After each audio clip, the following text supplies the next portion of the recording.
ഏറ്റവും നിസ്സാരമായ ശിക്ഷ നരകത്തിൽ കിട്ടുന്ന ആളാരാന്നറിയോ? ഏറ്റവും ചെറിയ ശിക്ഷ നരകത്തിൽ കിട്ടുന്ന ആള് അബൂ താലിബാണ്, റസൂലുള്ളാന്റെ വാപ്പാന്റെ സഹോദരൻ.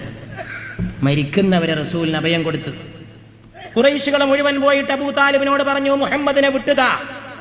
പിതാമഹൻ മരിച്ച അബ്ദുൽ മുത്തലിബ് നോക്കിയിട്ട് അബ്ദുൽ മുത്തലിബ് വിട പറഞ്ഞു പോയ ശേഷം അള്ളാഹുവിന്റെ റസൂലിനെ നോക്കി വളർത്തിയത്, സംരക്ഷിച്ചത് അബൂ താലിബാണ്.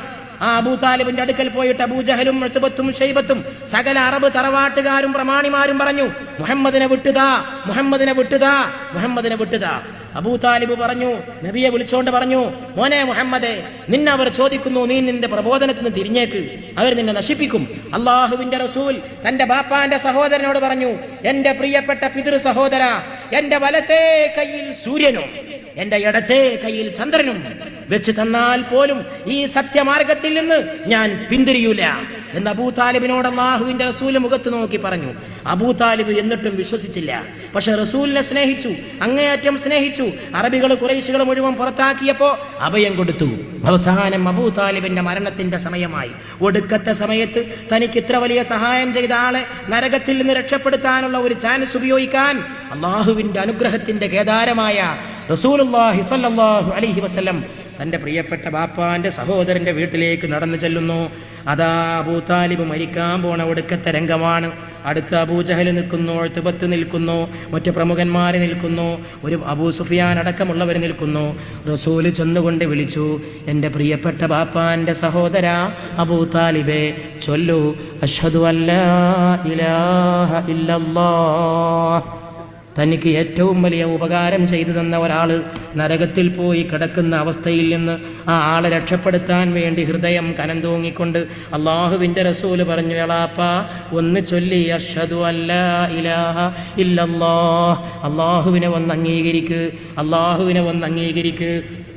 അബൂ താലിബ് ഇങ്ങനെ മരണത്തിന്റെ നോട്ടം നോക്കുകയാണ്. എന്ത് ചെയ്യണമെന്നറിയില്ല. അസ്രായിൽ റൂഹ് പിടിക്കാൻ വരികയാണ്. അബൂ താലിബ് ചൊല്ലുമോ എന്ന സംശയം തോന്നിയ നേരത്ത് അബൂജാഹിൽ മുന്നോട്ട് വന്നുകൊണ്ട് പറഞ്ഞു, അബൂ താലിബ്, നമ്മുടെ വാപ്പപ്പാമാരുടെ മതങ്ങള് മരണത്തിന്റെ സമയത്ത് മുഹമ്മദ് വന്ന് ക്ഷണിച്ചപ്പോ നമ്മുടെ പൂർവ്വപിതാക്കന്മാരുടെ മതം ഉപേക്ഷിക്കുകയാണോ? ഞങ്ങളെ മാനം കെടുത്തരുത്. നമ്മുടെ ദീനാണത്, നമ്മുടെ മതമാണത്. നമ്മുടെ പൂർവീകന്മാർ ലാത്ത ഉസ്സയെ ആരാധിച്ചു പോന്ന പൂർവീകന്മാർ, അവർക്ക് ക്ഷീണമുണ്ടാക്കരുത്, അപമാനമുണ്ടാക്കരുത് എന്ന് പറഞ്ഞപ്പോൾ ഖുറൈശി തറവാട്ട് പ്രമുഖനായിരുന്ന അബൂ താലിബ് തൻ്റെ കുടുംബത്തിൽ പിറന്ന വിളക്കായ, ലോകത്തിന് മുഴുവൻ വെളിച്ചം കാട്ടാൻ വന്ന വിളക്കായ തൻ്റെ പ്രിയപ്പെട്ട സഹോദരൻ്റെ രക്തത്തിൽ പിറന്ന മുഹമ്മദ് മുസ്തഫാന്റെ ഉപദേശം തള്ളിക്കളഞ്ഞു. അബൂജഹലിന്റെ ഉപദേശം സ്വീകരിച്ചു. ആ അബൂ താലിബിനെ കുറിച്ചാണ് ഒരു കവി പറഞ്ഞത്, ലഖദ് അലിംതു ബി അന്ന ദീന മുഹമ്മദി മിൻ ഖൈരി അദ്യാനിൽ ബരിയത്തി ദീനാ. മതങ്ങളിൽ വെച്ച് ഏറ്റവും നല്ല ദീന് മുഹമ്മദിന്റെ ദീനാണെന്ന് എനിക്ക് നല്ല പോലെ ബോധ്യമാണ്. പക്ഷെ എനിക്ക് സ്വീകരിക്കാൻ പറ്റൂല. അത്രയൊക്കെ അള്ളാഹുവിൻ അബൂ താലിബിന്റെ കാല് റസൂല് ചെന്നിട്ട് തടഞ്ഞു കൊടുക്കാൻ ശ്രമിച്ചു അത്രേ.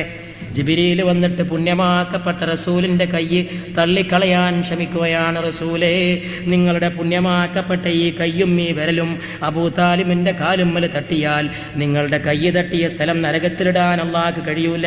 ഇത് നരകത്ത് പോകേണ്ട കാലാണ്, അതുകൊണ്ട് കൈ തുടരുതേ റസൂലേ എന്ന് പറഞ്ഞുകൊണ്ട് എളാപ്പാന്റെ കാലിൽ നിന്ന് അള്ളാഹുവിന്റെ റസൂലിന്റെ കൈ റൂഹുൽ അമീൻ മലക്ക് ജിബ്രീൽ അലൈഹിസ്സലാം തട്ടിക്കളയുകയാണ്.